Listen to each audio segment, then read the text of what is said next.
Looksmaxxing online has very much been mocked and ridiculed by many people. And for people that are into looksmaxxing, improving the way you look to increase your chances of dating, it can seem quite baffling as to how some people just don't get what you're talking about. Some people just seem to be extremely out of touch. But why is this? Why do some people just not get looksmaxxing? In this video, I'm going to be going over 3 types of people that I don't think will ever get why a man would bother trying to look better. So in any case, let's get into it. First of all are chads, men that already look good. I remember watching a podcast between Sean O'Prey and Chica Lukowski, 2 of the most highly paid male models of all time. And these guys were opining about how looks don't matter and it's not that big a deal, and it's really like 2 billionaires opining about how money doesn't matter. In fact, it's even more extreme than that. I think there are more billionaires in the world compared to men that have ever looked this good. Of course, guys that look extremely good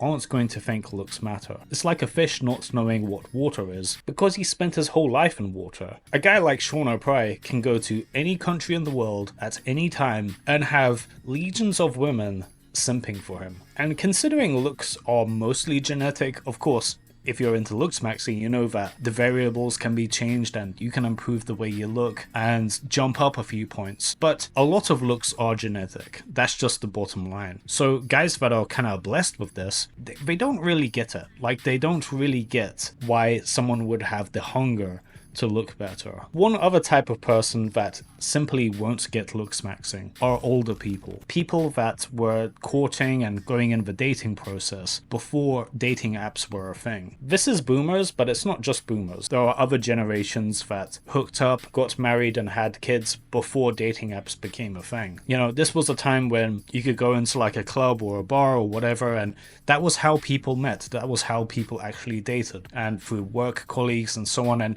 there wasn't an option to go on dating apps. And because of this, they have a very warped idea of what the dating market is like now. And they really underestimate how shallow modern dating is. Or they think online dating is just some small niche, it's not really mainstream. But no, that's how the majority of people go on dates and hook up with people.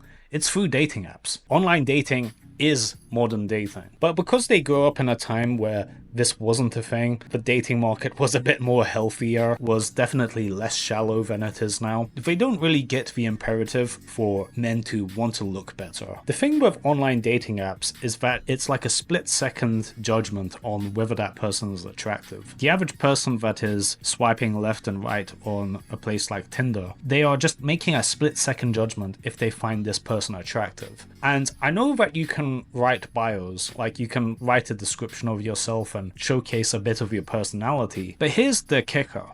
People don't read that. And when I say that they don't read that, I mean, I've seen this for myself. I could list what my height is in my Tinder bio, and I would say the vast majority of the girls will still ask how tall I am, even after matching. People don't read that shit. So functionally, on dating apps, you don't even have a chance to demonstrate your personality, which would be a bigger deal in older generations where, you know, you would get to talking and meet someone and you can actually peacock with your social skills and humor and so on and so forth. That was a bit more of a factor. Of course, older generations know that looks matter, but they put more weight onto personality being important compared to what younger generations would, simply because that's been their lived experience. So they can't really understand what it's like now, since they're not in the modern dating market. They don't really get it. It's like a soldier that has been in a hot war scenario, explaining the fear and how scary it was being in an active combat zone and seeing people get blown up. They can articulate this to us, but unless we've actually been in it, it doesn't really resonate with us. We can only intellectualize what it's like, but we don't get it on a deep level. Now, the third type of person that is never going to get looksmaxxing is women. I think women have a very warped idea of what SMV is like for men, because when they go onto an online dating app, even if you're like a below average looking woman, you are still going to get a wide variety of men that swipe right on you, that you can respond to, and are willing to date you, at least to meet up with you, right? For the average woman, they see online dating apps as, oh, there's just so much choice. It's like being a kid in a candy store. And they assume it is something similar to men. Now, some more conscientious women will understand that there are more men on dating apps than women, so they might think, okay, well, men are probably going to get a bit less matches than me, but they really lowball it. They think it's going to be like, oh, they'll probably get like 80% of the matches that I get.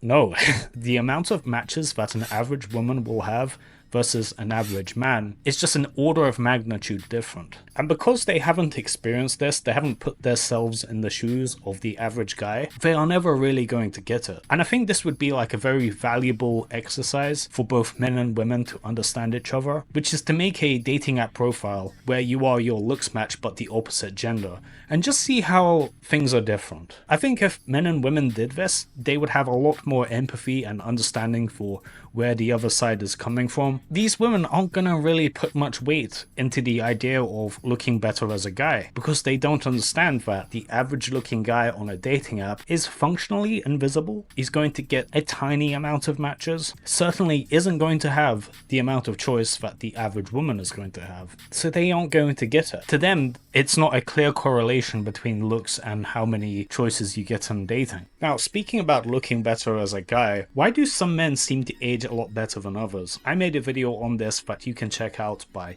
clicking the video on the screen here.